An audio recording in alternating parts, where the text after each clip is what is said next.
from the National Weather Service. For the following counties in Pennsylvania: Adams, Franklin, and York. High wind warning in effect from 1 p.m. Sunday to 1 p.m. Monday.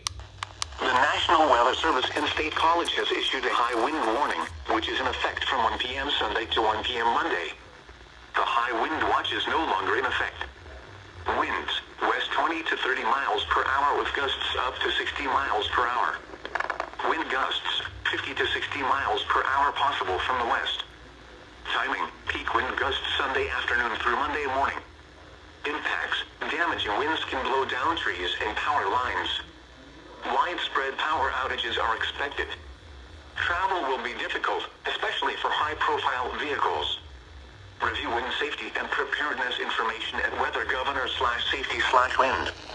Review wind safety and preparedness information at weathergovernor/wind.